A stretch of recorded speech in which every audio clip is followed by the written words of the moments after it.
No DQ Galaxy. We are live with a recap of AEW's WrestleDream pay-per-view from Seattle, Washington. What a show. A lot to discuss. A huge ending to the event. Big surprise at the end, although some people were expecting it. I was surprised by the outcome. I will get to that here shortly. Shout out to everybody watching this. It is Monday morning. A very long AEW pay-per-view event as usual. And I even tweeted, sent out a message, tagged Tony Khan. Please make the shows shorter. 4 hours plus the 1 hour kickoff. It's too much. Also ending at midnight. It's too late. Let's make the shows a little bit shorter and start them an hour earlier. Get rid of the 0 hour. Let's just get to the main card at 7 p.m. Eastern and have it be 3.5 hours. Doesn't need to be 4. 3.5 hours, end it at 10:30. I think that would make a huge difference, but I feel like I'm talking on deaf ears. I say it every single pay-per-view, and it's just too much to digest in this era. When you already have Dynamite, Collision, plus WWE programming, there's so much wrestling content. I know you want to give fans the $50 worth, but make it a little bit shorter. Anyways, enough of that. Let's get to the show. That's why you're here, and I will get to everything, so stay tuned. Thank you to everyone tuning in late. I appreciate it. We kicked off the pay-per-view with the world champion, which is ridiculous in my opinion. He should be defending the world title. MJF versus the Righteous, Vincent and Dutch for the Ring of Honor tag team titles because Adam Cole is injured. MJF went out there by himself. He cut a promo before the match, and he denied that he was wearing that devil costume and attacked Jay White. He said that was not him. Somebody stole the devil mask. He also vowed to give Dutch, the big guy, a body slam. MJF is great. I mean, he made the most out of this. It was a basic tag team match, handicap match. MJF was struggling, being double teamed, but he did make his comeback, and he even failed to hit the body slam on the first attempt, but he did it on his second try, and he also busted out the kangaroo kick, which got a huge pop. He then pinned Dutch with the heat seeker. In my opinion, this was entertaining, but it could have been on Dynamite. As I mentioned earlier, 4 hours is too long. This did not need to be on the pay-per-view. Either put MJF in the world title match or don't have him on the show, bottom line. But it was entertaining for what it was, and they might have had something else going on before Adam Cole got hurt. Maybe they had other plans, and they just had to go with this. So I'll let it slide. I still think this should have just been on Dynamite. We had Eddie Kingston versus Shibata. The Ring of Honor and New Japan Pro Wrestling Strong titles were on the line. Before we get to the match, Building Nexus sent in a $2 super chat and says, maybe Adam Cole is the devil. Well, he's apparently hurt for real, and this is not a work. He's not going to be revealed as the guy unless they want to try and stretch this out and then say the whole injury was, in fact, a lengthy ruse, and maybe Cole is really hurt and they can still work it into the storyline. But it could be anybody at this point. I'm not even sure they know who it is. It could end up being Dolph Ziggler, and they're going to drag this out for 3 months until the 90-day no compete is up, and then it ends up being Dolph Ziggler. It could really be anybody at this point. And by the way, I love MJF selling of the body slam, just like Hogan. He's tearing every muscle in his back. MJF's great.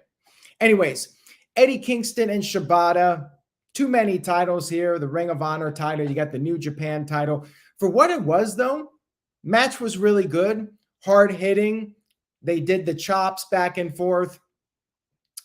It was a fun match to watch. I just wish there weren't so many titles involved. Shibata controlled most of the match, which, I mean, makes sense if he's doing the job here, make him look strong in defeat. Kingston took a beating. He took a lot of physical punishment. He fought back with 2 spinning back fists, and he still wasn't able to put away Shibata. They traded more shots. Kingston hit another back fist. Shibata managed to kick out at 1, so Kingston had to bust out another back fist. Then he powerbombed Shibata and finally got the win. Entertaining match here, as I said, but very predictable in my opinion. Kingston wasn't going to drop the ROH title after just winning it. We had them show respect afterwards, you know, Ring of Honor, Code of Honor, all that stuff. And Kingston even left the ring so Shibata could get a standing ovation. Very cool there. Very nice of Eddie Kingston. You know, he's a good guy. We had Kris Statlander defending the TBS championship against Julia Hart.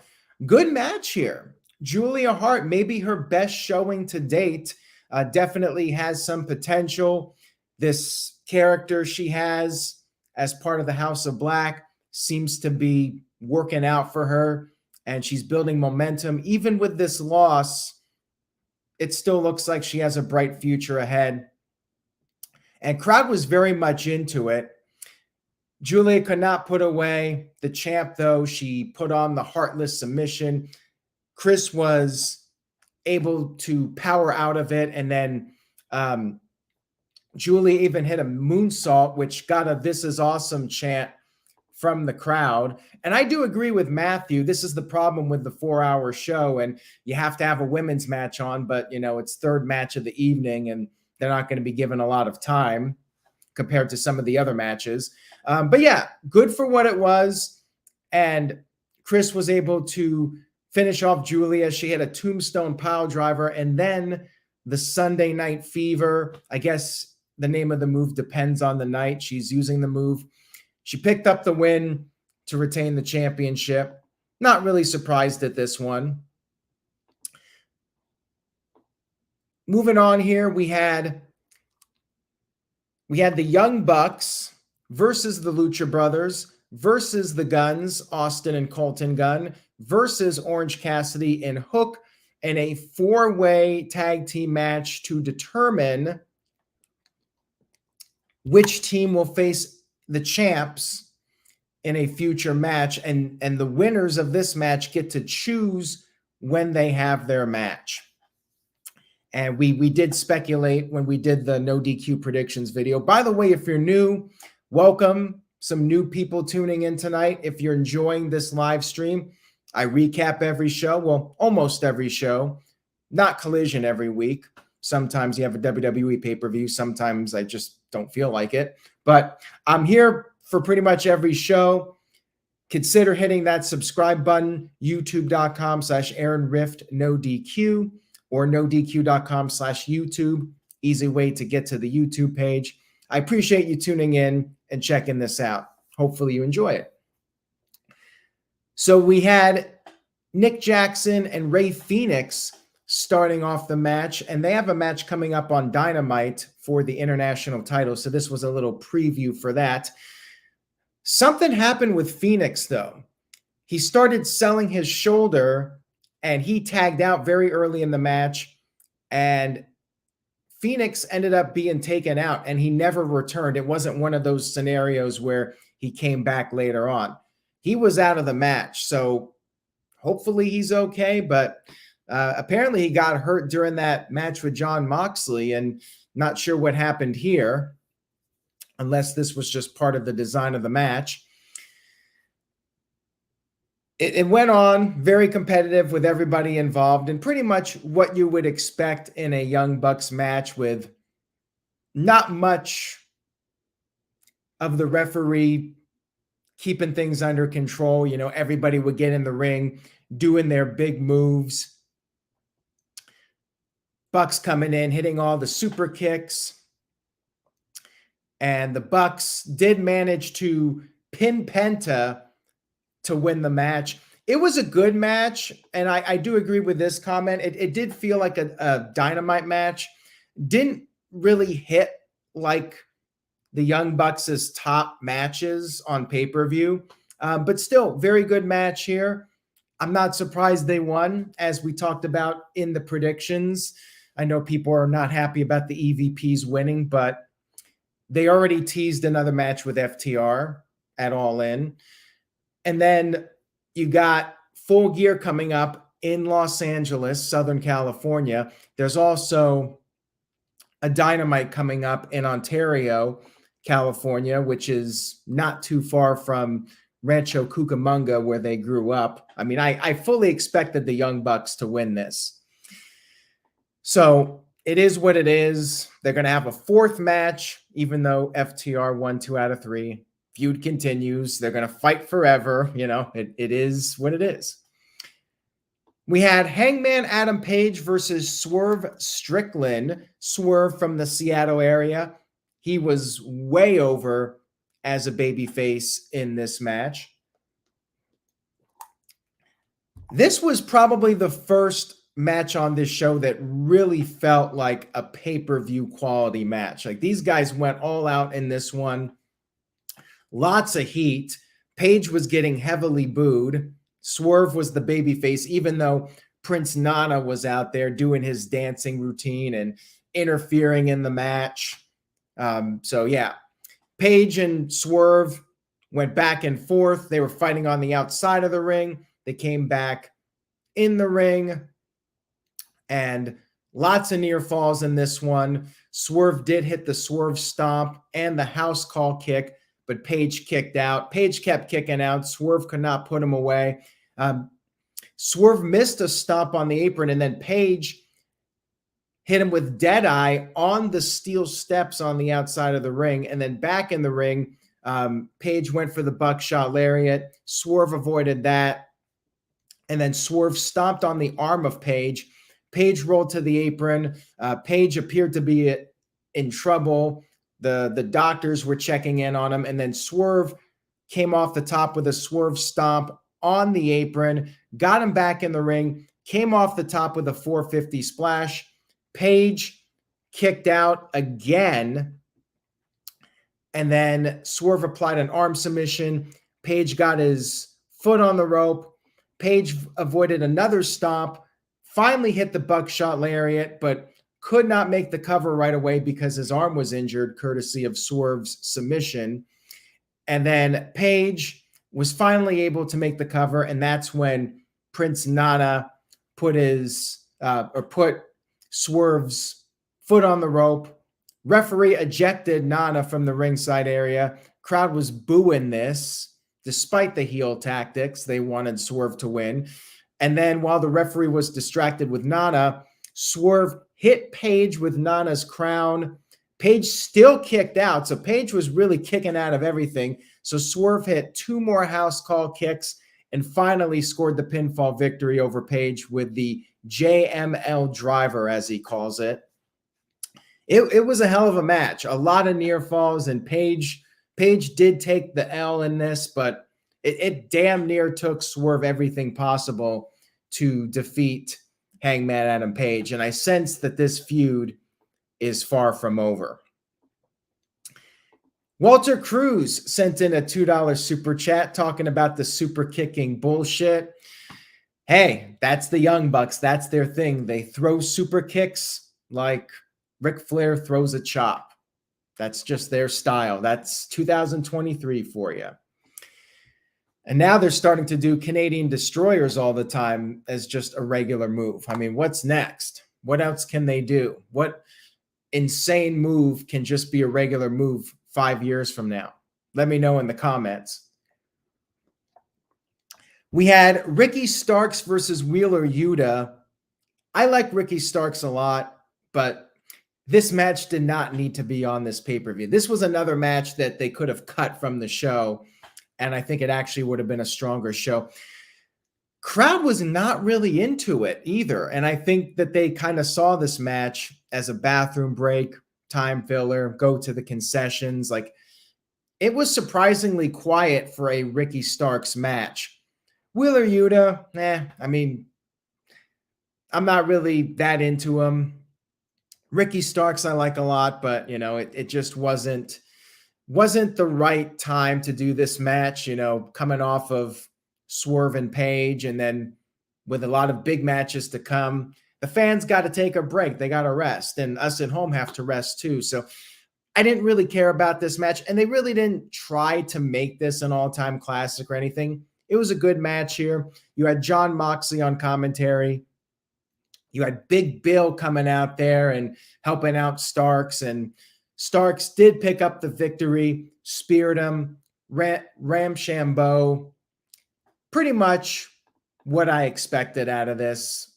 I didn't really have much interest in it, but you got to give Ricky Starks a spot on the card. But do you really need 10 pay-per-view matches plus the 4 0-hour matches? All right, I'm done complaining about the length of the matches and the amount of matches. I'll stop now. I've said my piece. Next up, we had Bryan Danielson versus Zack.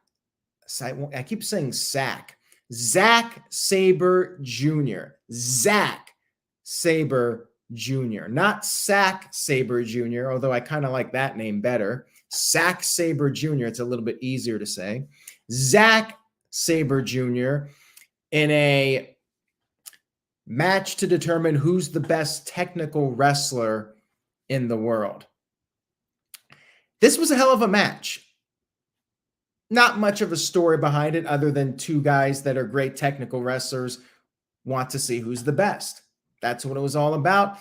And I know it's not everybody's cup of tea. It was a wrestling match. It was grappling, mat wrestling, lots of back and forth, but it was great. I mean, these guys are great at doing this kind of stuff. The chain wrestling, it was very competitive. It felt like guys having a real wrestling match. But again, that might not be everybody's cup of tea. They're like, well, if I want to see amateur wrestling, I'll watch amateur wrestling. I want to see soap operas and larger than life characters. I mean, that's not what this was.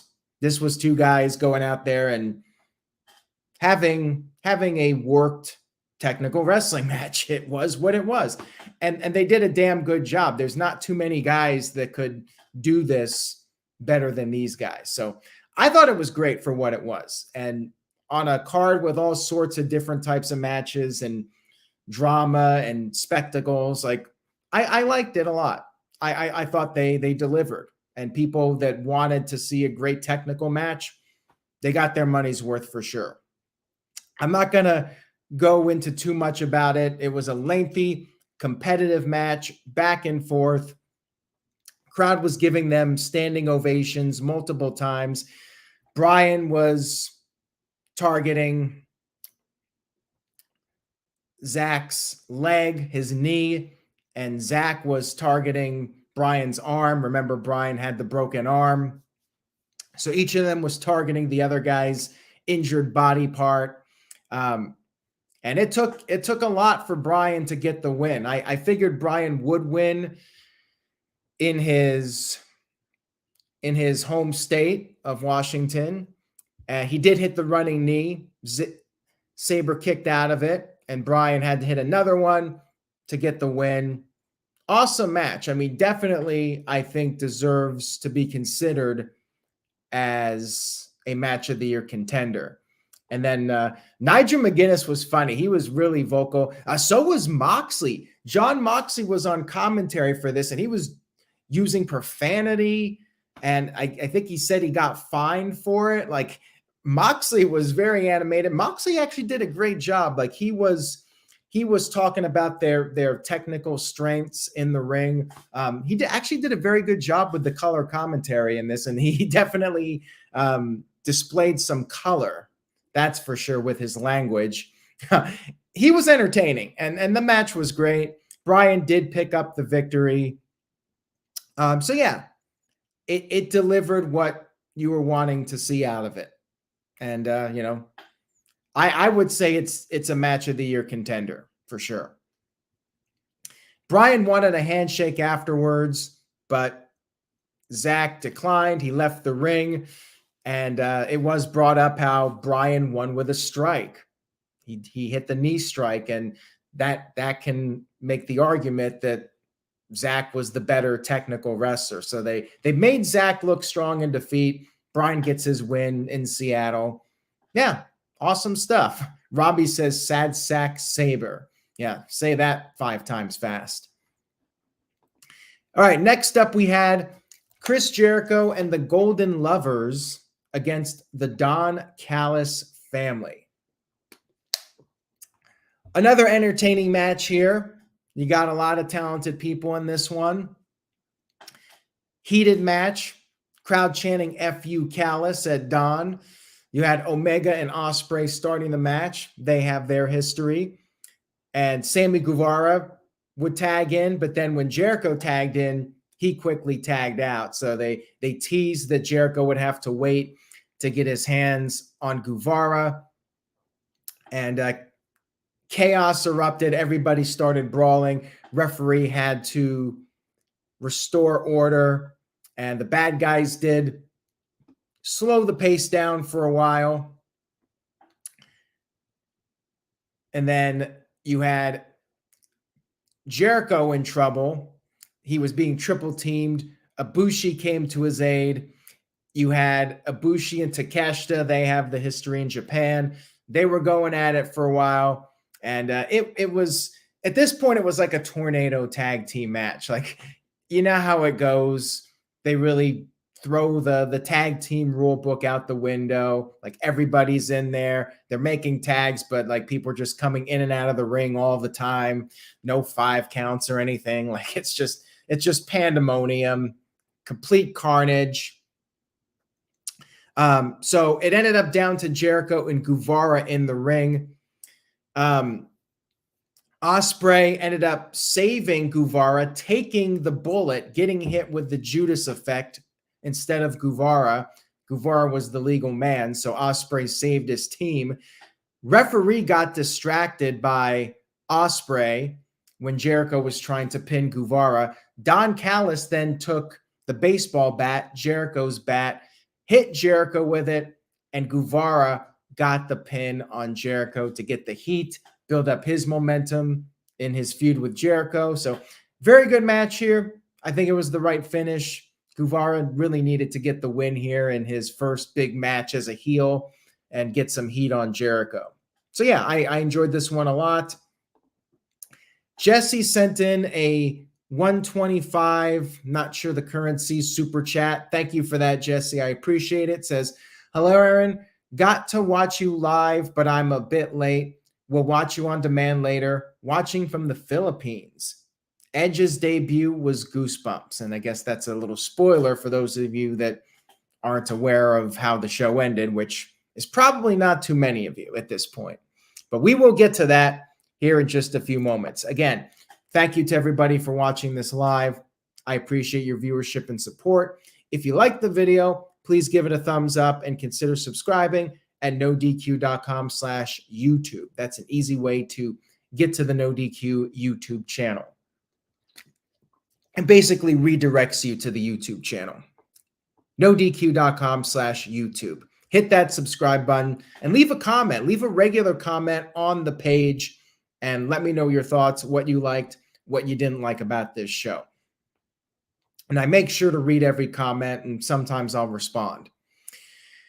All right, moving on here. We had FTR going up against Aussie Open for the AEW tag team titles. Really good match here. This was another match that I think suffered. Like, I think it deserved a spot on the card, but because there were so many matches, the crowd, they were into it, but you could tell they were tired.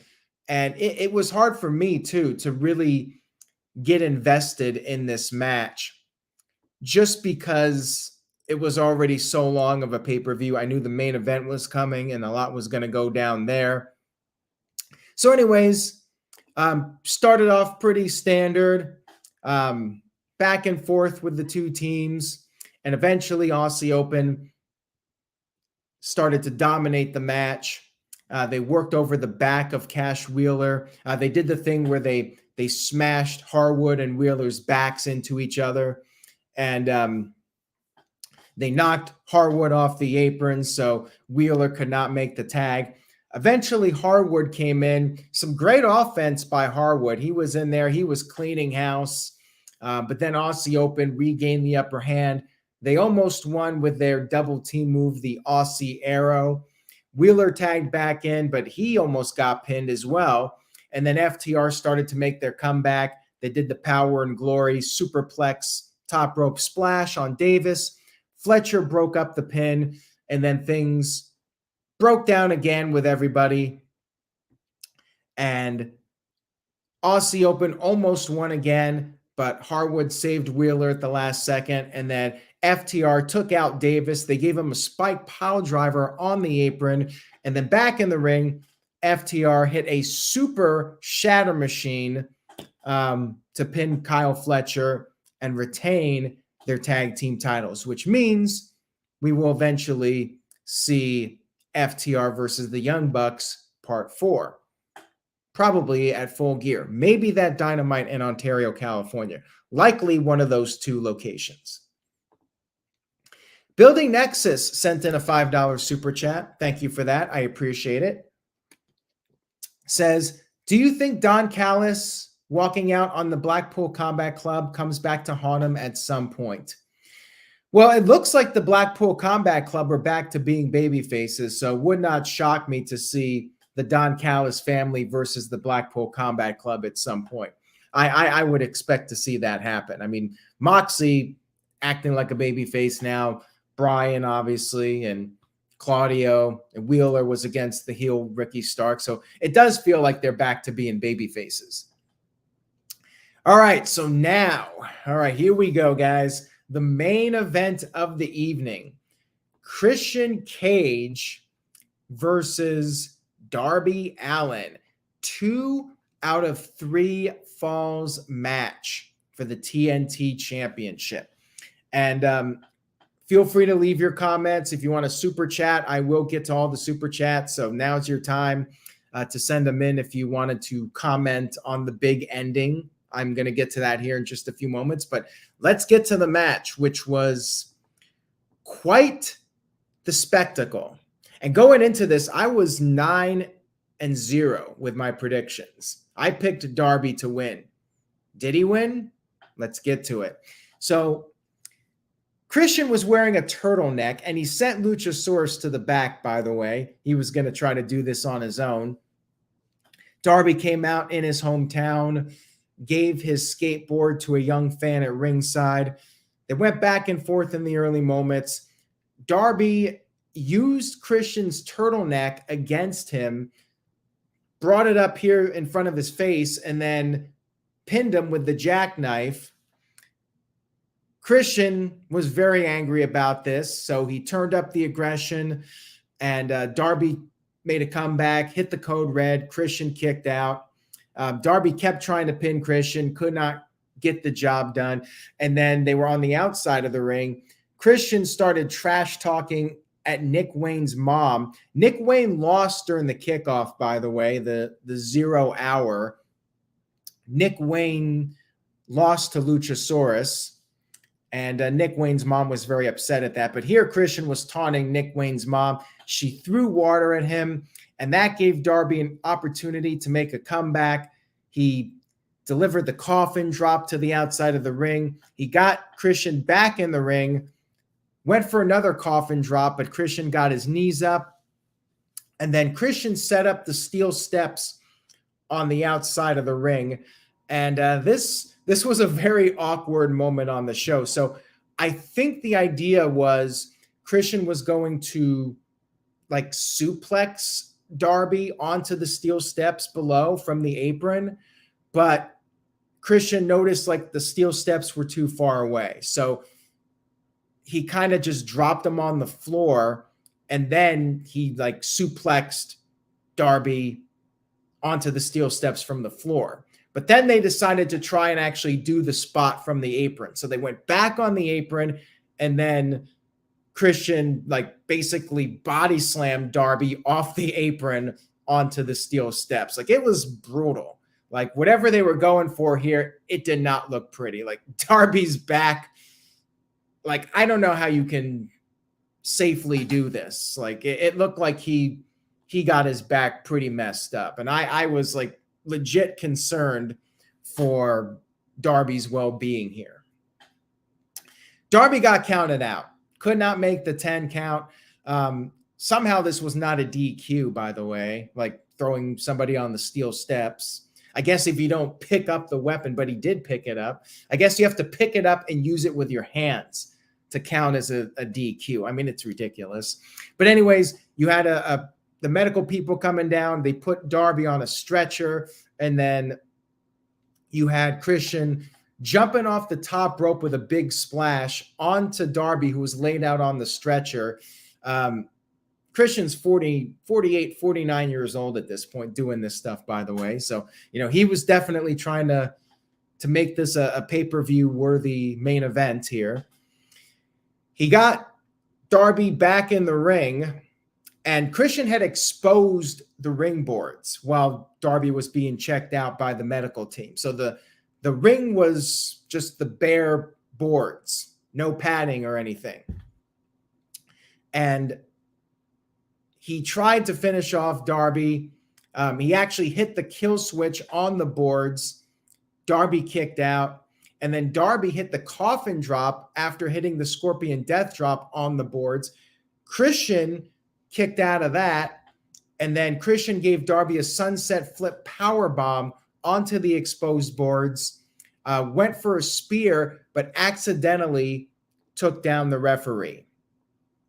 The referee was out. Christian hit a low blow. He went for the TNT title.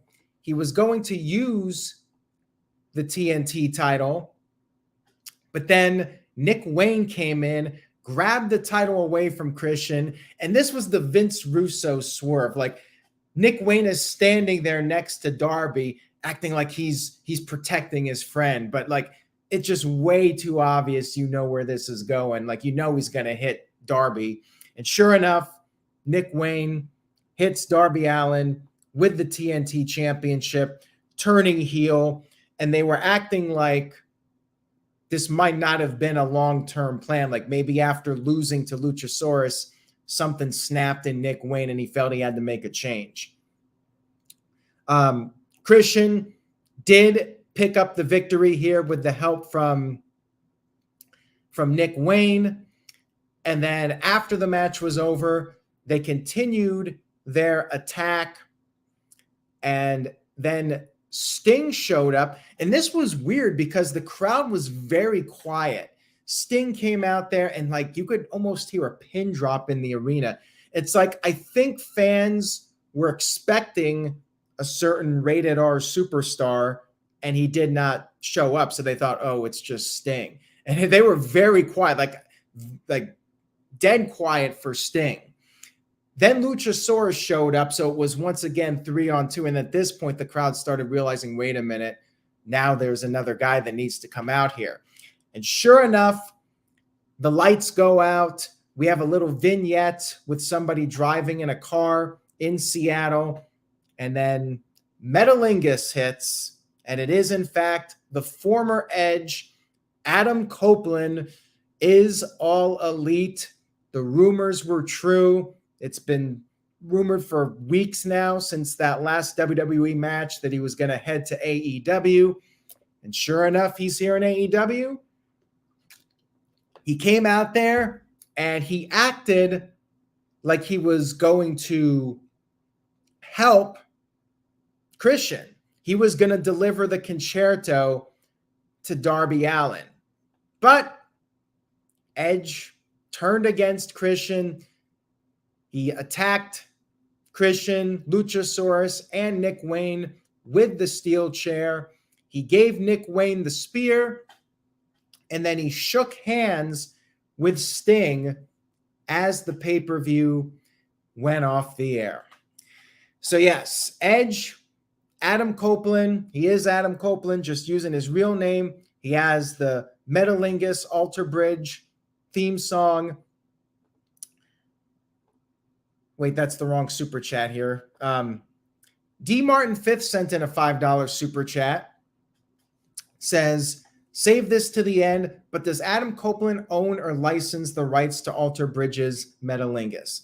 So AEW was able to license it. It wasn't exclusive to WWE. WWE paid to use the music, and that's what AEW is doing. Same thing with Cult of Personality.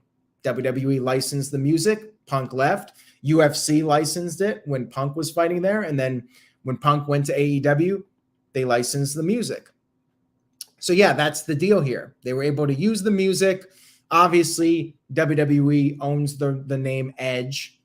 So he's just Adam Copeland now.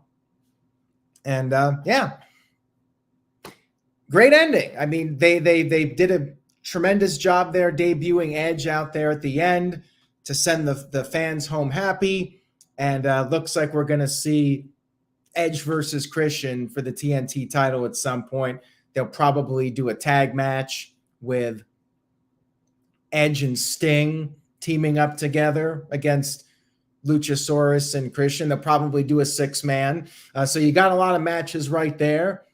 Edge versus MJF, Edge versus Kenny Omega. I mean, there's lots of possibilities here for Edge and AEW, and I think that's why he jumped. Money, too. I mean, at the end of the day, you get the big payday, and he can wrestle some different people and be in a different environment. Like, what else was there for him to do in WWE? So, I don't blame the guy for jumping. I know some people are going to say, oh, he's a traitor. He spent his whole career in WWE. Like, they're going to be fine without him. And he'll bring some eyeballs to AEW, and they can use him right now. Their live event attendance in the United States has taken a hit. They could use him at these shows and use him for TV viewership, use him for Collision. Like, he can definitely help. But the question is, how long will the boost last? How long will Edge be able to bring in numbers for AEW? That remains to be seen. And that's it. I thought it was a great show. I would go with an A-. Like, again, it's too long, too many matches. So not a perfect show, but great pay-per-view. I mean, I definitely felt like I got my money's worth. The matches, Bryan Danielson, Zack Sabre Jr., excellent match. And the last several matches were all great. So, I mean, in-ring wise, they delivered as always. And then, of course, the big moment with Edge debuting at the end. Huge moment for AEW. Definitely something big for them after losing CM Punk. I mean, that's for damn sure. And probably some money freed up with Punk being fired. And that could help pay for Adam Copeland's contract. And that's it, everybody. I hope you enjoyed the recap. If you did, please give it a thumbs up. Again, tell a friend, spread the word about the No DQ YouTube channel, and stay tuned to NoDQ.com for the very latest. I very much appreciate everybody tuning in and watching. I hope you enjoyed the recap. And remember, say yes to NoDQ.com, and I will see you all next time.